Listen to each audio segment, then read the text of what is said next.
I am Heather Wilde. I am the CTO of The Difference Consulting. Um, Before I begin, I wanted to ask who here owns VR goggles of some kind? Okay, only a few of you. That's surprising. I am responsible for every single person in my company owning VR goggles, and a lot of our clients as well. As part of my company, we actually do VR facilitation. So we run workshops where, because people, like companies are around the world and teams can't get together, we will do facilitated meetings in VR. And so part of the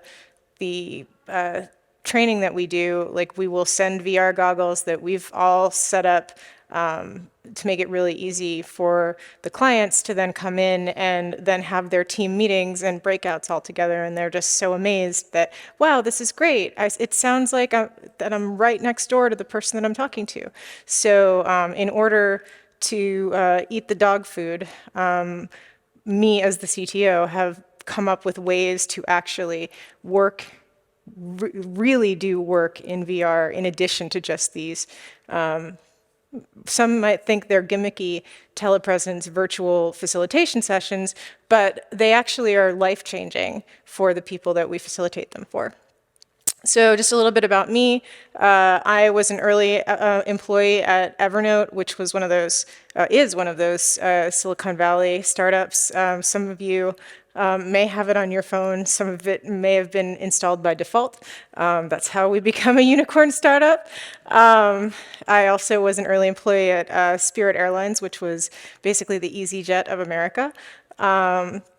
I'm the only female advisory board chair of a public university in the world, which is both a good and a bad thing, I guess. And I've won more awards than I can count. It's actually kind of a running gag now that like I'll be somewhere, I'll get an email, it says I've won an award, and I just kind of like click archive. And as of now, I've spent over 2,000 hours working in VR.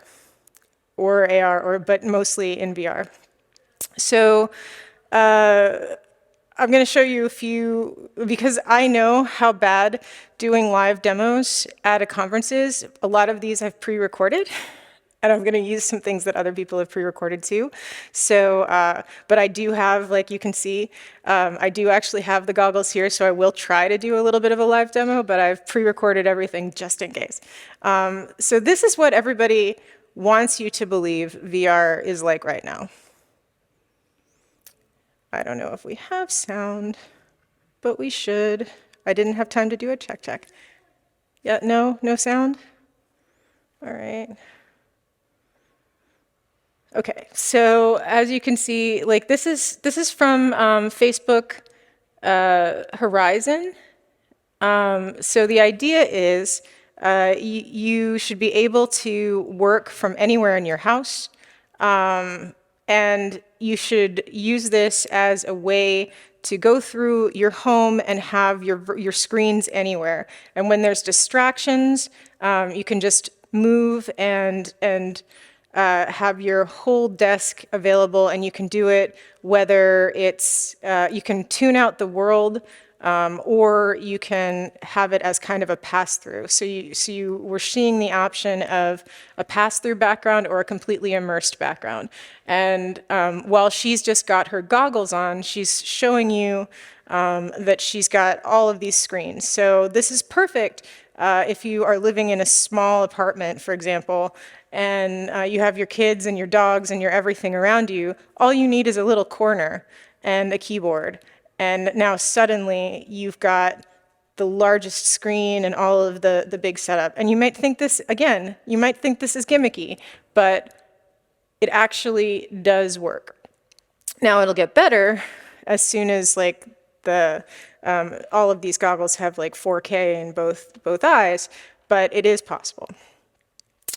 VR usage in business is forecast to outpace leisure use in the coming years, with spending reaching $297 billion in 2024. Exactly, that's why that's up there. People may not realize that businesses are spending a lot of money. Most of you may not have realized that there's companies like mine that our 100% of our employees are using VR. And we're not a big company, but we are like big enough. And we're not a micro business. And that we're sending this out as a normal part of our facilitation packages as well. So companies are investing heavily in VR, and 80% of the top tech companies have already invested in VR in some way. So the problem is we don't necessarily all do it in the same way. So how are businesses doing this? So it's in marketing, and if you've seen Ready Player One or read the book, you know that marketing in VR is going to be probably the easiest path in, because like every little pixel in your eye is a new way for companies to make money. Data management, recruiting, training, customer experience, and manufacturing, all of these are currently in use. Manufacturing especially, because VR zones are a good way for people to test new features and new models. Think like Iron Man and Tony Stark, just easily, like HoloLens is very much in use for that. So that brings me into like, what exactly is the metaverse? Like, what does it mean when we talk about that? The metaverse was coined in Neil Stephenson's book Snow Crash, which is an exceptional book. Humans as programmable avatars interact with each other and software agents in a 3D virtual space that is a metaphor for the real world. And that's what this book is about. So the metaverse was the name for that virtual world. And then people just kind of started using that since 1992 to talk about all of these virtual worlds like Second Life and things like that. And basically, it has always been thought of as having the potential to completely change human society, because it starts out as a digital twin of our own, but we can create anything that we want from it. And it's broken down into three things that are augmented reality, virtual reality, and mixed reality, which are all like encompassed by something that we call XR. And virtual reality, which is what we think of when we're talking about these goggles, is a type of immersive technology, because you are fully immersed inside of the experience. It surrounds the viewer with content and creates a completely separate reality from the one that you are in, using a computer technology to generate a simulation of a 3D image. It gives visual, tactile, and audio technologies to bring you into the content, data, and experience. And so with virtual reality, the content is created or recreated with a special dedicated headset. With mixed and augmented reality, it's just placed over everyday reality. And it can usually be like on a smartphone, like with, why am I not thinking of Pokemon Go is a perfect example of mixed or augmented reality. So this is what they look like. So virtual reality blocks out everything else. Augmented reality is an overlay of the real world, and mixed reality can put virtual things into the real world, like in Star Wars with the holograms talking to you, so Princess Leia asking for help. So how do we get into virtual reality, which is what we're talking about today? Because when most people think of the metaverse, that's really what they're thinking of, like going into the computer, really, entering the matrix. A lot of it's having really expensive equipment. The best way to get there, to have the best experience, especially if you're trying to do real work, you need to spend the money. Now, HoloLenses are, like $2,500 to $5,000 for, depending on which one. This Quest that I have, that I'll show you, starts at $299 unless you get them used. And other ones around, like the new Apple one, I don't think they've priced yet, but knowing Apple, it probably starts at $1,700 or something like that. So they're all at various price points. But if you want something that is not going to hurt your eyes for long-term use, then you need to be prepared to spend as much money as you would for a good computer. There's also the lower end models. So if you actually have a really good phone, you can use Google Cardboard. However, be prepared for it to not be very good. So if you have a child, these are good options. Now, sadly, there are some companies that are investing in VR for the workforce that are issuing cardboard or other types of devices for their employees, and that's their way to do VR, to do virtual reality training on storeroom stocking and things like that. So even in businesses, your company might be like, we are now VR friendly, and hand you a Google Cardboard. So be prepared for that. But what can you actually do in VR as opposed to just on your computer? It all comes down to presence. The point of VR is to be present somewhere else, to be present with somebody that's not in the room with you, to put your presence into another space, and to take yourself, to take your body, your mind, your everything into your own little sanctum, inside a pocket of reality that actually is virtual. Presence is a psychological idea. So you're taking your mind and you're putting it somewhere else. And so here's what some different experiences look like right now that people are using to work in VR. This again is Horizons. So this is offered by Meta. Now, when you're having meetings, you can have multiple people. You can set up the room like a normal conference table. And yes, people are actually just dressed they get to pick their own cartoon avatars that kind of look like themselves. And a lot of people actually like that. I know it seems weird to turn yourself into a cartoon, but people kind of do like to do that. Another one, this is with the HoloLens. You can show up as a hologram in the room with someone else. So this person is a hologram pointing out the things on the whiteboard with someone else in the room. This is another way, a real person, not a demo video, of someone using Horizons. So this is what it actually looks like if they're trying to look at videos. Whereas in the video, it looked like she had her keyboard. In this, it doesn't, but it's showing you that you can mirror your screen on a whiteboard. So if somebody joined your room with you, then they don't have to be standing over your virtual shoulder. They can actually look at their own version of your screen, and they can go right up to it, or you can turn that into a whiteboard. So people can actually come into your virtual space and be there. And then this, some of you may have been invited to conferences in AltSpace VR, especially if you're in the Microsoft world, because Microsoft, I think, runs everything now, all their things in AltSpace. So this is you set up a conference room in AltSpace, and they can look just like anything you want them to.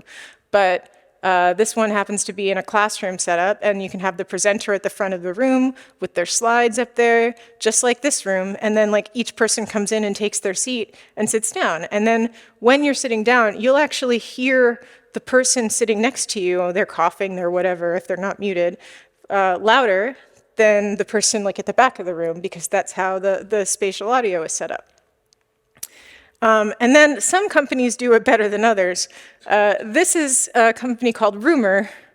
They haven't spent very much on the idea of the actual people. I mean, you can scan yourself to come in, but then they don't actually move around. But there's different companies doing different things. But in this, how are people, it's just still kind of gimmicky. If you're doing virtual, if you're doing facilitation, that's one thing, and that's one meeting once a week, maybe, if that. But here's actually, we're developers, right? So we want to code. So this is like actually being in there and coding. This is the dungeon background. Like you can choose different things. This is a program called Immersed. You go in and you can have up to 5 virtual monitors, and with the $15 a month plan, like there's a free plan, but with the $15 a month plan, it allows you to have up to 5 virtual monitors, up to 4 extra people that can come into your room, and so like a team meeting whenever you want, like with a virtual whiteboard. I know you can't really see the screen very well, like through the casting, but it's really high quality. Like you can see everything just fine. I'm going to do something really terrible right now and try and get this audio to work. Oh, actually, I know what I can do. I can unplug this, and hopefully that things come through on the speakers. Because the next one has sound that I really want you to hear, and hopefully it will. All right, let's hope. Oh, this looks cool too, because now you're shadowed out with the. Yeah, it actually looks, if we were to do a thing and present somebody from VR, this actually would work really well. Yeah, I feel like Heather's in like the stoic model look. I was doing duck face for some reason. I was like, is there a photo shoot happening? Like an RBF almost. There you go. Down there, you can see a kind of smile. Give them like a little model. I control what the lips look like. I mean, it's interesting stuff. Yay. Anyway, no, I'm obviously a virtual avatar of myself, but like I've been experimenting with working actually, like doing actual work on the computer in VR. So what I'm staring at in front of me, and I don't think I'm good enough to turn the computer or turn the camera around, but I'm like actually looking at a virtual camera in VR. It's pointing at me, but on the other side, I've got 4 monitors in like space and like a virtual keyboard that's overlaying my real keyboard and mouse, so I can see like virtual hands that are my real hands, like typing on things. It's like an immersive free environment, like a completely immersive environment. But I also have a portal that like has a pass-through overlay on my door, so I know like when my husband is walking in the room, and or like a cat. So you can choose to have like where the real world is and see that part, but you can also have a distraction-free environment. So 1, this is really good if you want to do some deep work. 2, if you don't have the room for like bigger screens and you want to have multiple things going on. I also got blue light lenses to put over the lenses inside the goggles, so it's not causing eye strain to have it on, and I have a really comfortable headset adapter, so it doesn't, like, it's not hurting my face to have it on like for hours. But if you're neurotypical, if you're somebody that can't work with distractions, this is the kind of thing that might be very good for you to do. And then like if you have meetings, like I know it's weird to see a cartoon show up in your Zoom meeting, but you don't actually have to leave this environment. You can show up to a meeting. It works with Skype, it works with Zoom, it works with Teams, it works with pretty much anything, like, because it is actually a camera that I'm staring at in here. So it's a virtual camera and it's recognizing, well, yeah, there's like, we are one step closer to people being able to live and work all day in VR. I did notice is as soon as I got the blue light lenses, and they have them not just for if your eyes are 20/20, but if like you wear glasses, you can get like your prescription for each lens to put over it. So like you just have to look for myopia lenses to stick over that. It makes it so much clearer. Just like putting the blue light ones over has just sharpened it up so much. I know it looks weird now to have a cartoon talking at you, but probably 5 years from now, that soon, this isn't going to be weird. So, a couple things. I've been having meetings with my team while I'm in Immersed. And the first time I showed up as a cartoon, they were like, oh, Heather's testing something again. And then I mean, because they're used to it. I'm the CTO. I'm always testing stuff. And then they got used to it. Like, they were just like, oh, she's just in immersed again. And then they were like, oh, your avatar is so cute. And I'm like, hey, like, stop objectifying my avatar.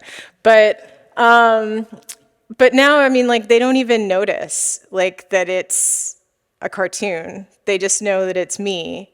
And, like, and they also know that if I'm in, like, this mode, that they're not going to bug me as much because I'm doing deep work, because I'm immersed in VR.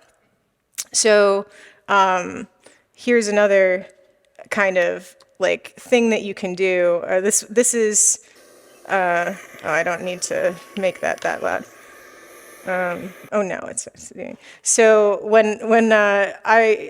it has pass-through windows for your keyboard.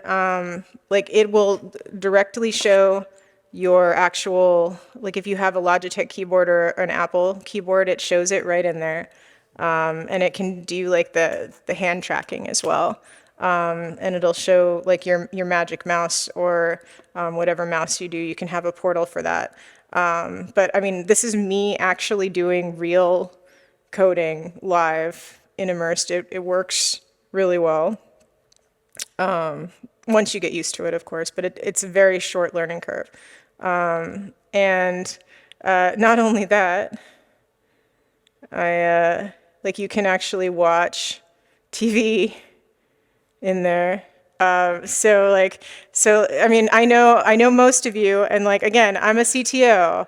I've been doing this for 25 years. I know all the tricks. I know you have in a separate window Netflix going all day, or YouTube, or whatever. So, like you can put it on the top one instead of on the side. You can have it, like, out in space farther on. So you can have your Star Trek marathon just going in the background while you're coding. And yeah, there's plenty of room for that. So how do you actually make this work? As my virtual me mentioned, there are a lot of things that you can do to make this palatable, because just buying even a $300 Quest or, like, a normal HoloLens, like, these things are heavy, they're uncomfortable, they hurt your eyes. I mean, like, in order to see your keyboard, you have to have, like, a specific keyboard to be able to see it. Like, well, you could do, so with immersed, you can do pass-through, so it'll see any keyboard that you have. But if you want it to have, like, the nice virtual overlay, it needs to be either a Logi, like a specific Logi keyboard, or a Microsoft one, I mean, a Magic keyboard. But you can overlay, like, you can switch, like, the control to a command and vice versa, so it doesn't matter. But for this, like, you get a comfortable headset adapter, because, like, that's the first thing, especially if you have a smaller head.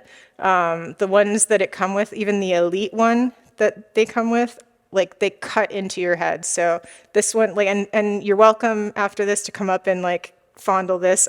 Because I have a way to clean this afterwards, so don't worry. As I mentioned, those blue light adapters. So these are lenses that go over the lens. You can get them in prescription or just blue light. These are just blue light, and they just snap on. And they also make them more comfortable. A cushioned mask. So more cushioning equals more better, especially when you're wearing it all day. A power adapter, because anyone that is using this for just anything at all, the power runs out really fast. So, like, but unless you're playing Beat Saber, you can leave it just plugged in, especially if you're coding all day. It does, like, I don't really have a problem with leaving the plug into the wall. But if you want to do anything outside of just a little room scale boundary around yourself, then you're going to need a separate power adapter. A lens protector. You might not have thought of this, but if you ever put it away, Like you don't want those expensive lenses to get scratched. Even you don't even want your lens protectors to get scratched. So having these, a carrying case, so you can actually like put it away and move it and bring it somewhere else, like especially if you're going back and forth to work or back and forth to the coffee shop or back and forth to wherever. And those are just the baseline things. So now we're up to another, what, $200 on top of the initial investment just to make it palatable to use this. Bonus accessories, the cable, if you have a PC, actually it works also with a Mac, but not as well, to up the screen resolution. That keyboard and mouse that I talked about, a UV cleaner, so that like if you have more than one person in your family using it, more than one person in your team, so that you can hand it off, charging dock, controller grip covers, rechargeable batteries, and Dramamine. You may think that this is not important or that I'm joking, but some people have really bad reactions, especially when they first start to using VR. You do get used to it. Unless you, I mean, there are some people that never will, but like when you first start, it may take a while for you to get the ocular distance correct. Once you do, then you'll get used to that. Some other things are coming down the pipeline that will make things even better. Like I stuck at hand tracking because my hands shake, so this will help that. Better goggles that are lighter and have higher resolution are coming. There's a few risks. The main thing is the Proteus effect. The more time you spend with a virtual avatar, the more you become jealous of your virtual self, and you try to make yourself look like that. So like your virtual avatar, and you're laughing, some of you, but this is true, and you've probably seen it, that like your virtual self is perfect, your real life is never going to be. So also things like Walmart and stuff, like I said, in order to scale and make sure everybody has VR, they're using the cheapest possible option. They're still a tech-enabled company. They're still making sure that they have a VR program. However, in order to scale, it's going to be cheaper for them. So am I sure this isn't just a gimmick? Well, yes, I am sure that it isn't a gimmick. It is coming because spatial reasoning is a big part of how skills understand the space where the skill is performed. And VR can cheaply create that space and allow workers to train when space is expensive, inaccessible, or not created yet. So why VR? Because in VR, everything is happening to you, and we react differently to things when we're involved in it. It all goes back to presence again. So we're no longer just looking through the window of something. We're right in the middle of the action. DHL, the shipping people, are using VR really well to train their new employees in places that would be too expensive for them to get to. And by using this as part of their orientation, they're finding that they're getting more positive feedback and higher performance reviews from people. So why is VR so powerful and more important for you to learn now?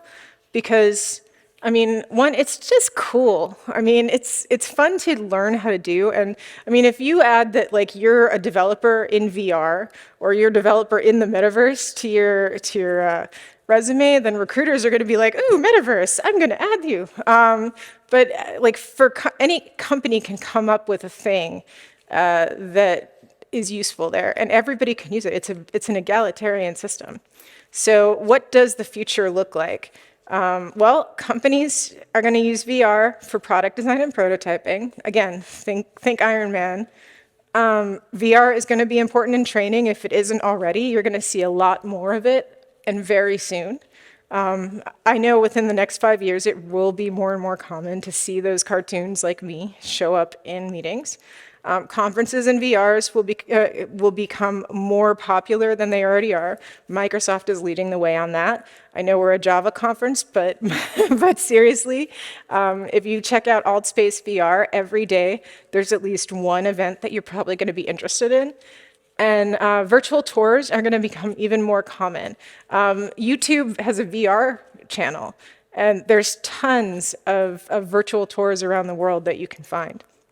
So I have 1 minute of questions, but hey, this is the last session of the day before the party, so I have plenty of time for you to talk to me about it. So thank you for coming. I hope this was interesting, and I hope that you guys are interested in getting VR or even thinking about maybe starting to look into immersive or immersed or any of these other products so that you can bring that into your company.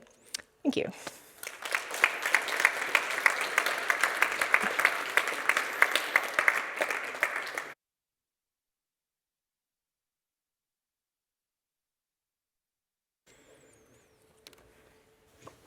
So feel free to ask questions even though time's up. Thank you. I have a quick question in terms of your company's use of VR and your personal use. Is there any, what have you seen the correlation between using it and kind of fatigue? And is there some, what are the hours kind of being used? Is it 8 hours? Is it like 2 hours during the day? Oh, yeah. So when we're doing it for sessions, we don't do more than one hour sessions with our clients because they're definitely not used to it. And so like we'll do like a meeting for 1 hour, then we'll be like charge session and we'll make them charge the headset before we go back in. For our employees, like we've all upgraded our headsets.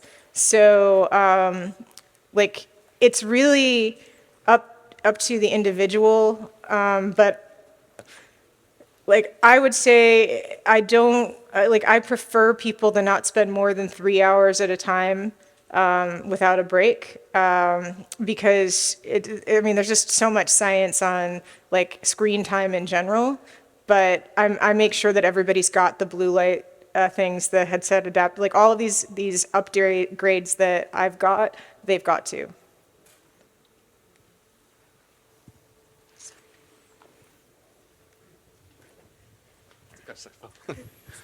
Hi. Thanks. Really good talk. Really enjoyed it. I guess with us going remote, majority of us, and we've all kind of adapted. We're quite used to, working on the laptop. It's just we're not in the office no more, and we've kind of moved towards this. Chat to someone on Zoom or another product. But with this is like another massive, massive shift. And I don't know, how do you kind of see it going? Like, I don't know, we've all seen the films, could you see like, the virtual environment coming actually more appealing than the reality? And so people spending like a long time in the virtual environment, how could you see that panning out? Absolutely. I mean, and that's part of what I was getting at with the Proteus effect. There's so many people now, once they go into VR, and we've seen this, there's been studies done on Second Life, where, because that was in the 90s, that they have a lot of research on that from, where people go into VR or into a digital twin of themselves, and that life is so much better. And they can make that life so much better than their own that they never want to leave it. So with VR, especially because it is that immersive presence, I think it's only going to become, like as it becomes more accessible and more inexpensive to everyone, that danger becomes greater. We just have to be more mindful of that. And hopefully, like we as the developers that are going to be creating these tools have to make sure that we put in the safeguards along the way. I think.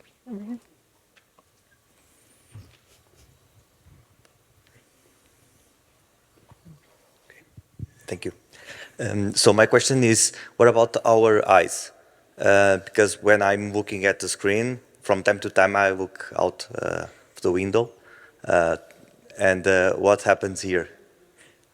So in one of the cool things about immersed is you can actually you can choose to be completely in an immersive like telepresence place, or you can set up little pass-through portals that you can see your room around you, or you can do completely see around you and only have like, make it an AR kind of simulation. So you can do it mixed, AR or VR. And so if you want to have your window as a portal and just your window, then you could do that. If you want, I mean, and if you, or if you only want to do a mixed reality kind of thing, which I think is going to come down in price. Like HoloLenses are the only ones that really do this well right now, and they're just ridiculously expensive because they're only for enterprise use. I mean, even as developers, the developer kit is like $2,500. But there really aren't that many applications for a developer to use it. I think spatial is about the only one, but you can't really do work in spatial. So if you, but again, if you want your eyes to rest, I know this is silly, but I have a camera, like I have a video stream of my back porch looking at my pool. So like I could have a camera, like a Google window, a Chrome window that's just showing my back pool window, and then I could just look over to the side of like, oh, it's outside right now in VR. So it's not quite the same, but it's still looking out on the real world. Yeah, right. But you are still looking at the screen, right? And your eyes don't rest. That is true. You can also program in timers to turn the screen off. So because it's a computer, you can create a script to do anything you want with it. Right. So you could like have things on the screen that say turning off in 5, 10, and it turns off. Yeah. So. Okay. Thank you. Thank you. Oh, Sorry. she over here. I'll give it back. Thank you for the presentation. I just had one question. So as a developer, if you had to convince me in one sentence to be like developing on a daily basis with a VR, how would you convince me? To make VR applications or to use VR to... To use VR to develop. Do you have kids? I don't. Okay, that would be the number. Oh yeah, you can program from space, you can program from the beach, you can program from anywhere you want at any time. But what is the difference with working from home, whatever you want? Because you don't have to pay for the plane ticket. Okay. Yeah, my mouth's like wide open when you're going through this kind of stuff in a good way. Like, so you were talking about actually doing programming while in that screen. So how good is that? Because when I've tried to play it with when my kids allow me to touch his Oculus Quest, like it's quite jerky. It moves around a lot. You kind of the interface of the pointers isn't great. But I take it if you've got the pass through with the keyboard, you've got the right keyboard. Does it still feel the same of being in a real world, should we say, instead of virtual? Like how like for like does it eventually get? You've got the experience. Once you, like after about an hour, you've worked out all the quirks. I mean, like when you first go into it, you're like, oh god damn it, like cause there's the stuff, and then you have to get your monitors set up just right, and you have to figure out where the focal distance is, and for you, because it's different from me, because like when he came in, he's like, their screens are so far away. But once you figure it out for you, then yes, it works just fine. And it remembers session to session, right? Oh, yeah. So it's not like remote hot desking where you have to reset your PC up every time, right? Correct. Higher resolution, higher frame rate, these things all help dramatically, because if you have a low frame rate, it's a bit jerky, but when you get up to like 90 hertz and stuff, it's... So, and that's where the PC link cable will help too. So if you're doing it just with the headset without it attached to a computer, then it's a lower frame rate, but it's still workable. If you have a PC link cable that'll allow it to use your processor as well, it'll raise the frame rate. So yeah. So are you now hanging cables from the top of your ceiling so that they don't get in the way of your arms? Is that where it's now going? People that do, yeah. Yeah, I don't need to, I mean, it's good enough, like, I mean, I could be on an airplane. I haven't done this yet, but I keep thinking that, like, the next time I'm on a 19-hour flight to Singapore or something, that I'm just going to, like, whip out my headset and freak out the flight attendants, because I'm just going to, like, be there. pointing into the air, and they're going to think I'm going to hijack the plane or something. But which is why I haven't done it, because I think they're going to be afraid. But someday that's going to be normal. Someday we're all going to just like get on a plane, put on our headsets, and then like get off when we've arrived. So, but yes, it is able. Like you can really program. There is a learning curve when you get in. Like you shouldn't expect like miracles the second you get in, because you have to adjust things for yourself.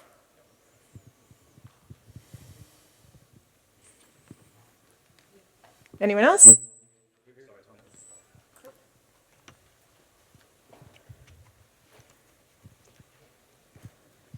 Thank you.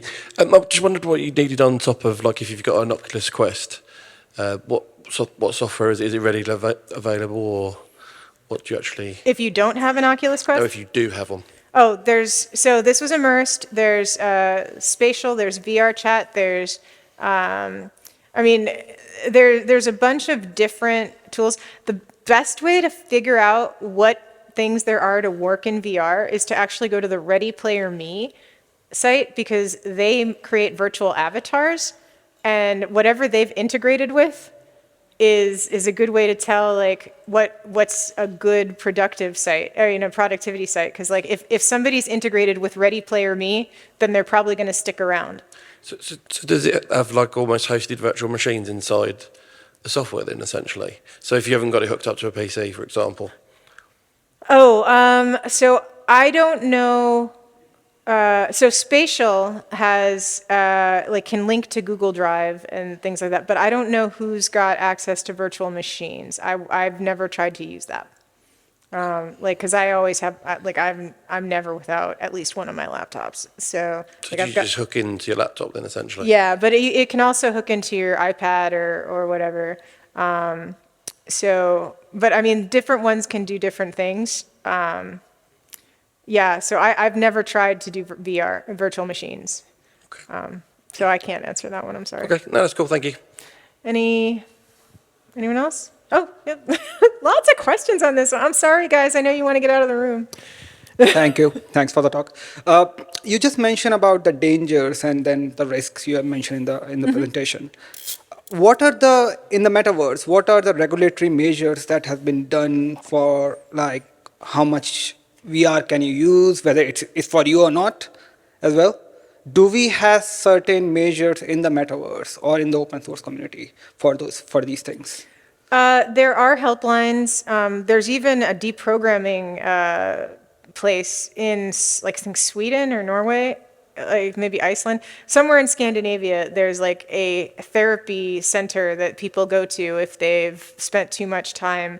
I know in Japan. China and South Korea both have time limits. Yeah, in Asia, they've got time limits on how long you can spend in VR. In Japan, they're starting to put those laws in place. But I mean, it just depends on how long people have been using these, how much info there is on that. So as they become more prevalent, as these tools become more prevalent, then you'll start to see that. So you've got to look in your own country. I mean, you've got to look to the countries that have already been using these to see what the barriers are. And that's why I say, like, around 3 hours, like, stop and make sure that you also have upgraded your equipment, but it's not a cheap investment in the first place. And also watch out for any, watch out for starting to think of, you're not Superman. So your avatar can fly, but you can't. Okay, thank you. All right, I think they want us out of the room, so thank you.